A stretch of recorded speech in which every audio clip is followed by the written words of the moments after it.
दक्ष police news, पहिले खाकी मग बाकी। एकीकडे नाशिकमध्ये महायुतीकडून कुठला उमेदवार द्यायचा हे अद्यापही स्पष्ट झालं नाहीये। मात्र महाविकास आघाडीकडून राजाभाऊ वाजे यांना उमेदवारी दिल्यानंतर आता नाशिकमध्ये त्यांचा मोठ्या प्रमाणात शक्ती प्रदर्शन देखील दिसून आलंय।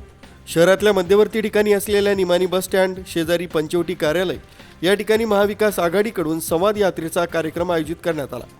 महाविकास आघाडीला आता आम आदमी पार्टीच्या पदाधिकाऱ्यांनी देखील पाठिंबा देण्याचं दर्शवलंय। संवाद यात्रेमध्ये शिवसेनेचे सुधाकर बडगुजर, माजी आमदार वसंत गीते, विलास अण्णा शिंदे, शिवसेनेचे पदाधिकारी प्रवीण गडाख आदींसह पदाधिकारी कार्यकर्ते मोठ्या संख्येने उपस्थित होते।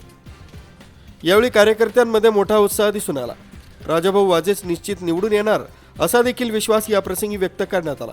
प्रकाश दुर्वे, दक्ष पोलीस न्यूज, नाशिक।